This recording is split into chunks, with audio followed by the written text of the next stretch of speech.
I stood in front of the small bronze mirror in my bedroom, holding up 3 shirts one after another. The lamplight flickered across the fabric, casting soft shadows on the wooden walls of my modest house. Outside, the evening air was cool and carried the faint scent of pine from the forest edge of Harrowmere. I had a date tonight, the first one in months, and for some reason, nothing I owned felt right. My life had always been simple. I lived in a small wooden house at the very edge of town where the neat streets gave way to wilder land. During the day, I worked as a fixer of small things. Oil lamps that refused to stay lit, stubborn locks, creaky pulleys, and the occasional broken mill wheel.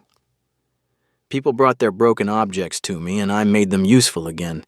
It was quiet work. Honest work. I liked it that way. Mornings were for labor, afternoons for finishing jobs, and evenings for simple meals cooked over my small hearth. Sometimes I would walk to the local tavern for a mug of weak ale and a bit of conversation with the other townsfolk. Nothing complicated. No drama, no entanglements that could turn a man's heart upside down. That's how I preferred it, or at least that's what I told myself. The house right next door belonged to my orc neighbor.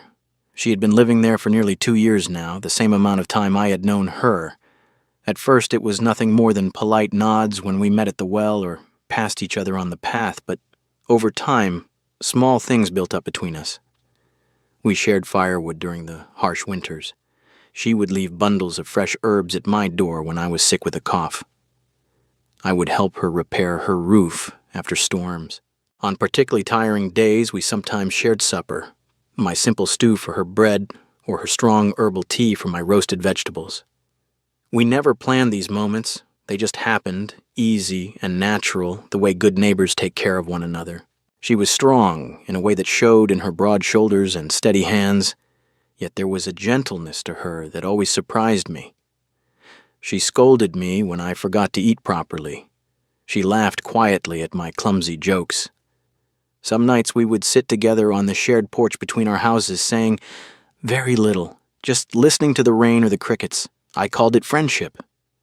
I never allowed myself to think it could be more. Or maybe I was simply too dense to see what had been growing right in front of me all along. Tonight was different. Tonight I had a date with Elena, the baker's daughter. She was kind, with a pretty smile and easy conversation. It felt like a good step, something normal, something expected for a man my age. I wanted to look presentable. That's why I was standing here with 3 shirts in my hands, a plain white one, a deep green one, and a brown one I had recently patched. None of them felt quite right. I thought of my neighbor. She had a good eye for these things. Better than mine, at least. Without thinking too much about it, I gathered the shirts and stepped out into the cooling evening air. The short walk to her door felt ordinary, the same path I had taken hundreds of times. I knocked. A moment later the door opened. She stood there in a loose robe, her dark hair tied back hastily, a steaming cup of herbal tea in one large green hand. She looked tired from a long day of learning and gathering plants, but there was something warm and real about the way she looked at me, beautiful in a way that didn't need to try. I held up the 3 shirts with a sheepish grin. "Be honest," I said. "Do I look okay? I have a date tonight." For the briefest moment, her expression froze. It was just a flicker, barely noticeable if I hadn't been looking right at her. But I saw it, something shifted behind her golden eyes. She stepped aside without a word and gestured for me to come in. I followed her into the familiar warmth of her home. The scent of dried herbs and beeswax candles filled the air. Books on medicine lay open on her table, and a small fire crackled in the hearth. I laid the shirts out on the wooden table. She moved closer, studying them carefully. Her fingers, strong, calloused from work but surprisingly gentle, brushed over the white shirt. "This one," she said quietly. "Why?" I asked, curious. "Because it makes you look honest." I laughed lightly. Honest is good, right? She didn't smile. She kept her eyes on the shirt for a long moment before speaking again. "It depends on who you want to see that honesty." The air between us suddenly felt heavier. I tried to keep things light. "Elena will probably like it."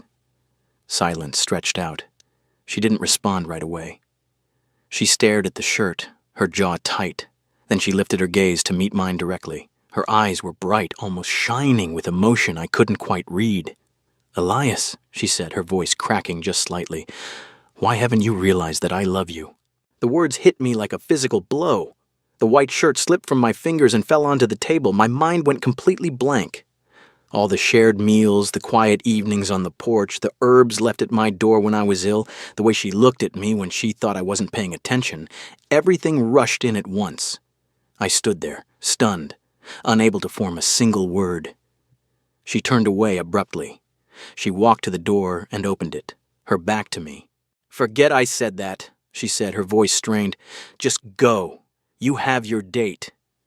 I wanted to say something, anything, but my throat felt tight, as if the words were stuck somewhere deep inside. My feet moved on their own as I stepped past her into the cool night air. Behind me, the door closed with a soft, final click. For the first time in nearly 2 years, the house right next to mine suddenly felt impossibly far away, like it belonged to an entirely different world. I walked back to my own door, the white shirt still clutched in my hand, my heart beating strangely in my chest. I walked back to my house in a daze, the white shirt still clutched tightly in my fist.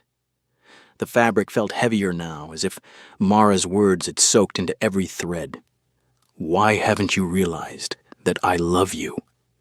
The sentence kept echoing in my head, louder than the crunch of gravel under my boots. I stepped inside, closed the door, and stood there for a long moment, staring at nothing. Eventually I changed into the white shirt. It fit the same as it always had, yet it felt different. Marked somehow, like she had left a piece of herself on me. I looked in the bronze mirror again. The man staring back looked lost. I told myself I was still going on the date. Elena was waiting. It would be rude to cancel now. Besides, maybe a night out with a kind, normal girl would clear my head. The walk to the Golden Lantern Tavern felt longer than usual. The streets of Harrowmere were quiet under the lantern light, the air carrying the smell of wood smoke and fresh bread from the baker's shop. Elena was already there when I arrived. She wore a simple green dress that matched her eyes, and she smiled when she saw me. "You look nice," she said warmly. "The white shirt suits you." I forced a smile and thanked her. We sat at a corner table. She ordered stew and fresh bread. I ordered the same without really thinking. She talked about her father's bakery, the difficult customers, her dream of one day opening her own little shop with a bright sign and flower boxes in the windows. I nodded at the right moments. I laughed when she laughed. I asked questions that sounded interested. But my mind was not in that tavern. It was next door, in Mara's house, replaying the way her voice had cracked when she spoke those words. Every time Elena smiled at me, I saw Mara's face instead, the way her golden eyes had looked at me right before she turned away. Every time Elena's hand brushed mine across the table, I remembered Mara's fingers touching the white shirt on her wooden table. Halfway through the meal, Elena set her spoon down and looked at me directly. "Elias," she said gently, "you have something on your mind tonight, or someone." I opened my mouth to deny it, but the lie wouldn't come. The silence that followed was answer enough. Elena's smile faded, but there was no anger in her eyes, only quiet understanding. "It's all right," she said. "I'm not upset, but whoever she is, you should go talk to her. It's not fair to her, and it's not fair to you sitting here pretending." I felt a wave of shame wash over me. This woman I had barely started to know had seen through me in one evening, something I had failed to see in myself for 2 whole years. I apologized sincerely. Elena accepted it with grace, even wished me luck as I stood to leave. She was kinder than I deserved. The night air was colder now. I walked home slowly, my boots scuffing the dirt path. When I reached the narrow lane between our 2 houses, I stopped in front of Mara's door. The windows were dark, no warm glow of candles, no faint scent of herbal tea drifting out. I raised my hand to knock, then let it fall. What would I even say? "I'm sorry I stood there like an idiot." I think I might feel the same. The words felt too clumsy, too late. I turned and went inside my own house instead. The next 3 days were quiet, in the worst possible way. Mara avoided me completely. I didn't see her at the well in the mornings. No bundle of herbs appeared on my doorstep. No soft singing drifted over the shared fence while she hung laundry. The house next to mine felt empty even though I knew she was still there. I realized then how much space she had quietly taken up in my daily life. A morning greeting, a shared meal, the simple comfort of knowing she was just a few steps away. On the fourth day, I couldn't stand it anymore. I baked a small bag of honey cakes, nothing fancy, just something simple, and picked a fresh bundle of the healing herbs she always used. I left them on her doorstep before dawn, with no note, just the offering. When I returned from work that evening, the bag and the herbs were gone. No reply, no message, but the empty spot on her step told me she had taken them. She was still listening, even if she wasn't ready to speak. I stood there for a long time staring at her closed door, the weight in my chest a little lighter than it had been the night before. For the first time since her confession, I allowed myself to wonder what it would feel like if I finally let myself see her the way she had been seeing me all along. By the end of the week, I couldn't stand the silence anymore. The house next door felt like a wound I kept poking, and every quiet evening made it worse. I stood in my small kitchen, boiling water and measuring out the dried apple slices Mara always favored. The sweet tart scent filled the room as I steeped 2 generous cups of tea. My hands shook slightly while I stirred. I had spent 3 days replaying her words, 3 nights staring at the ceiling, and 1 long afternoon leaving honey cakes on her doorstep like a coward. It was time to stop hiding. I carried the 2 steaming cups across the narrow space between our houses. My heart hammered harder than it had when I fixed a jammed mill wheel in the middle of a storm. I knocked. It took a long time for the door to open. When it did, Mara stood there in the same loose robe, her dark hair loose around her shoulders. The shadows under her golden eyes told me she hadn't slept well either. She looked at the 2 cups in my hands, then at my face, and her expression tightened. "What do you want, Elias?" "I don't know how not to come," I said simply. She stared at me for several heartbeats. Then she stepped aside without another word, letting me in. Her home smelled the same: dried herbs, beeswax, and the faint trace of whatever medicine she had been grinding earlier. Books lay open on the table and the fire in the hearth had burned low. I set the cups down carefully. We stood there for a moment, the silence thick between us. "I'm sorry," I started, my voice rough. "I'm sorry I just stood there like an idiot when you said what you said. It wasn't because you were wrong. It was because I was too surprised and too stupid to see what was right in front of me for 2 years. Mara let out a small, tired laugh that didn't reach her eyes. "I shouldn't have said it," she murmured. "I knew you had a date. I knew you were excited. I couldn't hold it in anymore." She walked to the table and sat down heavily. I took the chair across from her. The tea steamed between us, untouched. Mara stared into her cup for a long time before she spoke again. "I've loved you for a while now, Elias. Longer than I want to admit. It started the day you climbed onto my roof in the pouring rain to fix that leak while I was too sick to do it myself. You were soaked through, cursing under your breath, but you stayed until it stopped dripping on my books. Then there was the night I came down with that terrible fever. You sat by my bed until morning, forcing me to drink water and wiping my forehead like it was the most natural thing in the world. And every ordinary supper we shared, those meant more to me than you'll ever know." Her voice grew quieter. "I told myself that just being near you was enough, that watching you smile when you fixed something broken, or hearing you laugh at my terrible jokes was all I needed. But when you stood in my doorway holding those shirts and asked me which one would look best for another woman, something inside me broke. I couldn't pretend anymore." I swallowed hard. The weight of her words settled in my chest, warm and terrifying at the same time. "I never called it love," I admitted, my voice low. "Not out loud. But these last few days without you, everything feels wrong. My house is colder. Dinner tastes like nothing. The walk to the well takes longer because you're not there. I didn't realize how much of my life you had quietly filled until you stopped.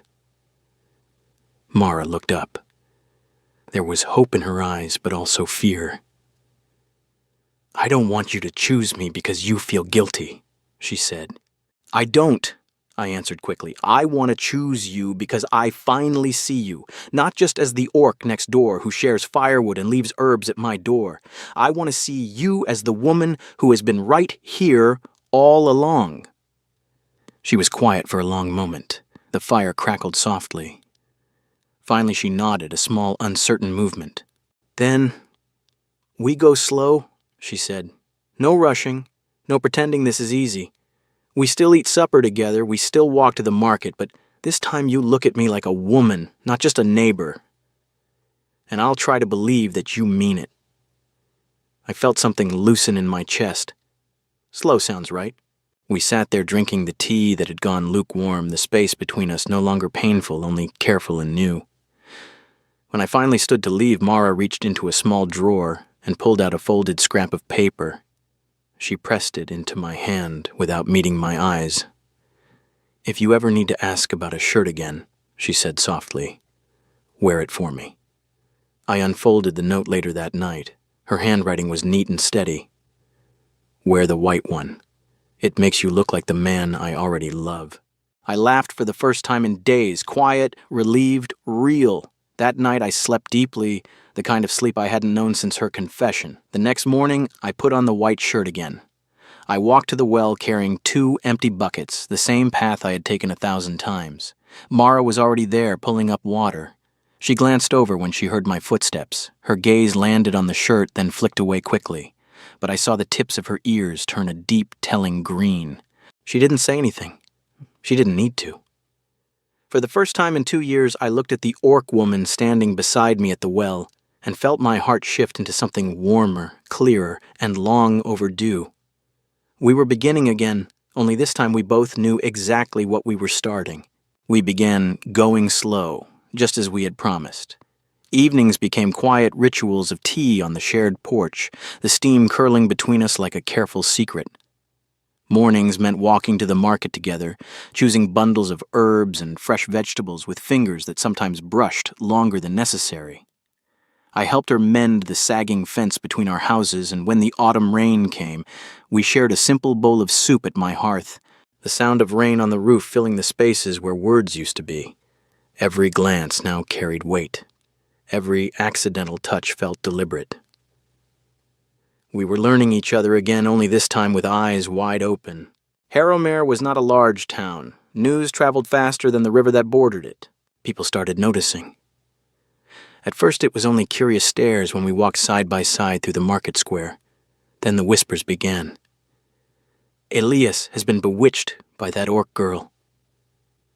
He must have failed with the baker's daughter and settled for the neighbor out of pity." "An orc studying medicine? She probably mixes love potions with those herbs of hers." The words stung, but I tried to ignore them. Mara did not. I felt her fingers slip from mine the moment we passed a group of women at the vegetable stall. Her hand retreated to her side as if burned. That night, after the market, I asked her why. We were sitting on her porch again, the lanterns low. She stared into her cup of cool tea. "Because they will talk about you," she said quietly. "A human man with an orc woman. They will say you were tricked, or desperate, or worse. I can bear their words about me. I've heard them for 2 years, but I don't want them to turn those words against you." I reached for her hand again. This time she let me take it. "They've talked about me my whole life," I told her. "For fixing broken things instead of becoming a soldier, for living quietly at the edge of town. Their opinions never fed me or kept my roof from leaking. Yours did." She looked at me for a long moment, golden eyes searching. Something in her expression softened, but the worry remained. 2 days later, Elena appeared at my door. I braced myself for anger or awkwardness, but she only smiled gently. "I heard the rumors," she said, "and I wanted you both to know I didn't start them. In fact, I told a few people the truth." She glanced toward Mara's house. He looked at her even when he was sitting across from me that night. I saw it. Everyone should know it wasn't Mara who came between us. It was the truth that was already there. She even walked over to Mara's door and spoke to her directly, woman to woman. Mara listened in silence, then nodded once, her shoulders relaxing for the first time in days. Elena left us with a small basket of fresh bread and the quiet dignity of someone who refused to let gossip win. The real test came at the apothecary.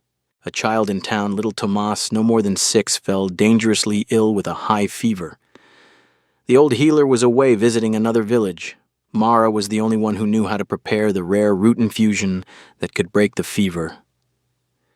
I stood beside her in the shop while the boy's mother hovered anxiously. The woman hesitated when Mara reached for the herbs.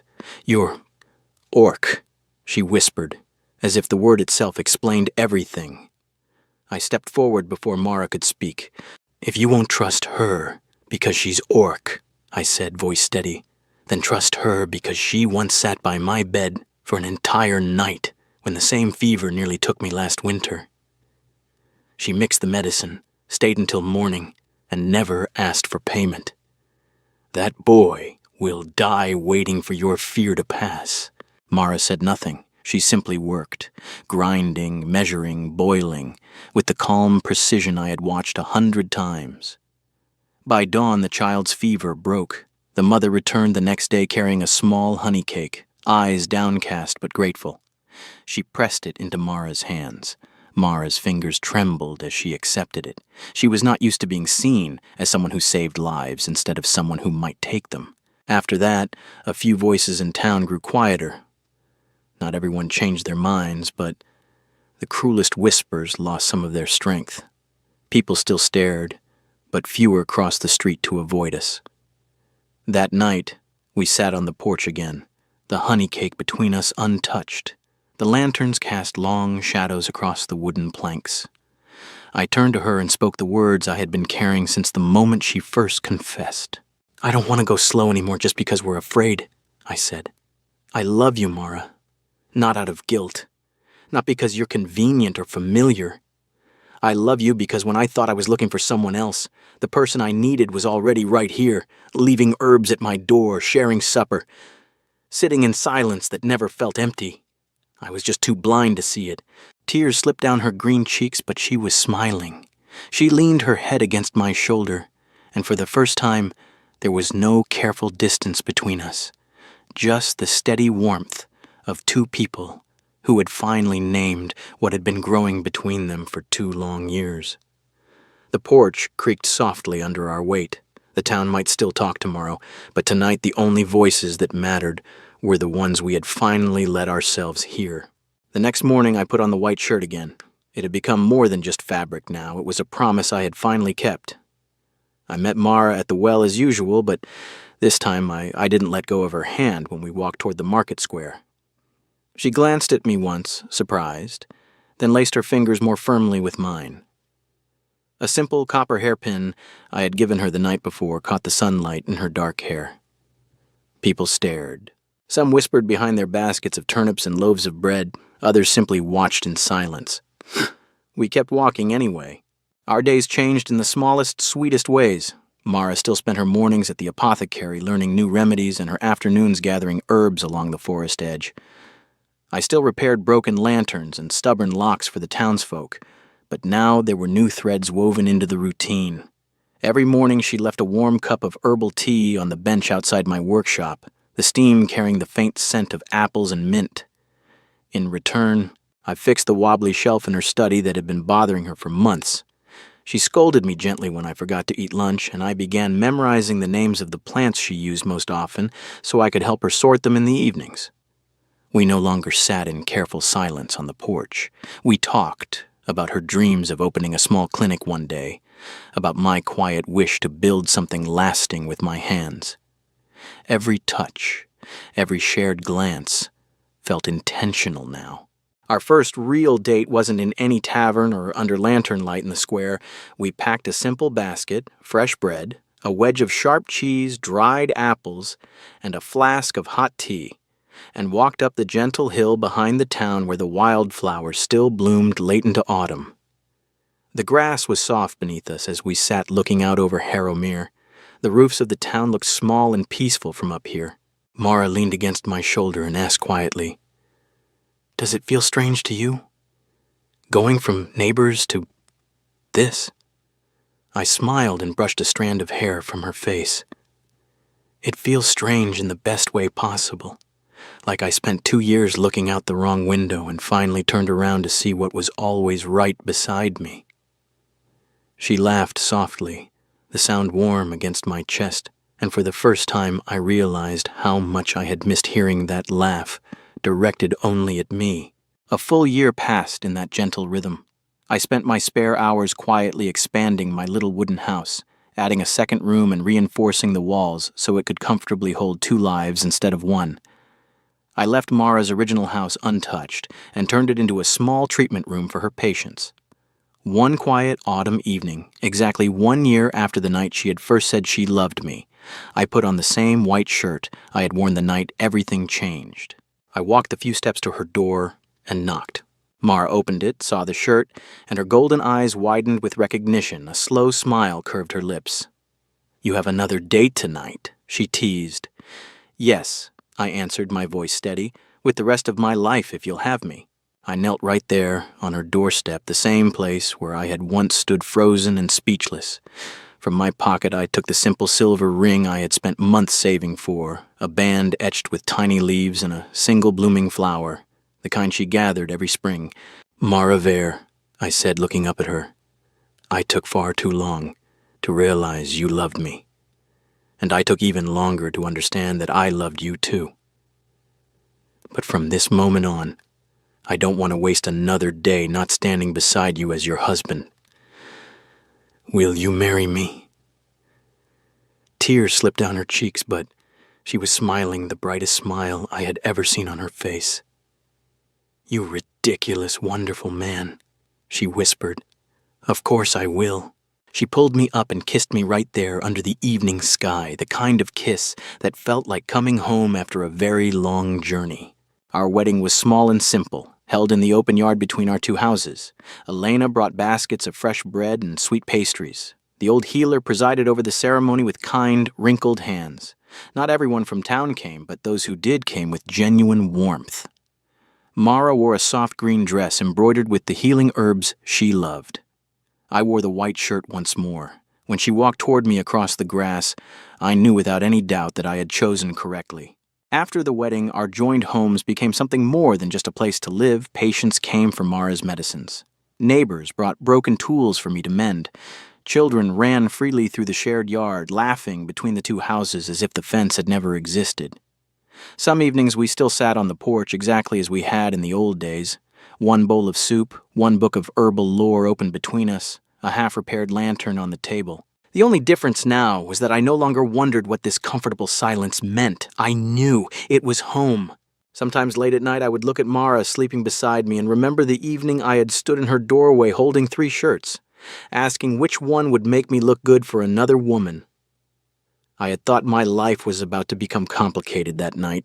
Instead, it had finally become clear. The story began with a simple, foolish question: "Do I look okay? I have a date tonight?" And it ended with the answer I had been too blind to see for 2 whole years. The woman I loved had been living right next door all along, waiting for me to finally look at her the way she had always looked at me. I never needed to ask about another shirt again. From that day forward, every single one I wore was chosen for her.